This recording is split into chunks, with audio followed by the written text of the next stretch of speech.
ప్రిసైజ్‌గా ఉండాలి. సో, మీరు first PYQs గాని రిఫర్ చేస్తే ఏమేం పాయింట్స్ మీరు గుర్తుపెట్టుకోవచ్చో, నోట్ చేసుకోవచ్చో ఉండొచ్చు.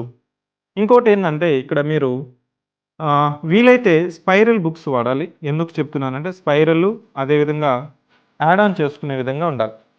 యాడ్ ఆన్ చేసుకునే విధంగా కంటెంట్ అనేది ఉండాలి. పర్టిక్యులర్‌గా కరెంట్ అఫైర్స్‌కి. ఫర్ ఎగ్జాంపుల్ రష్యా రిలేషన్స్ గురించి మీరు చదువుతున్నారు. ఈరోజు న్యూస్‌లో ఒక పాయింట్, ఒక యాస్పెక్ట్ అనేది మీరు చదువుతుండొచ్చు. మళ్ళీ రేపు ఇంకో పాయింట్ యాడ్ ఆన్ అవుతుంది. అట్లా మీకు స్టాక్ అనేది ఉండాలి. లూజ్ పేపర్స్ మనం పెట్టుకోవాలి. అదే మీకు ఒకవేళ మీరు కానీ క్లాసెస్ ఎన్రోల్ అయితే రన్నింగ్ నోట్స్ రాసుకోవాలి. రన్నింగ్ నోట్స్ పనికి మాలిన ఫ్యాకల్టీ చెప్పినా కానీ రాసుకోవాలి.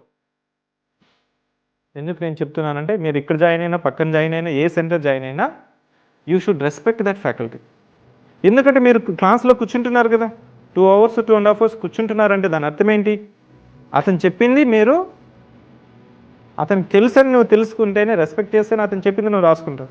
సో క్లాస్కి దాన్ని అటెండ్ అవుతున్నామంటే రన్నింగ్ నోట్స్ రాసుకోవాలి. ఆ రన్నింగ్ నోట్స్ అనేది ప్రిసైజ్గా ఉండాలి. ఒకసారి మళ్ళీ రన్నింగ్ నోట్స్ చూసుకుంటే నీకు కాన్ఫిడెన్స్ వచ్చేసేయాలి. కొన్నిసార్లు ఏమవుతుందంటే క్లాస్ అయిపోయిన తర్వాత సార్ నోట్స్ సరిపోతుంది, సార్ బాగా చెప్తాడని. That kind of impression you should have it, confidence you should have it.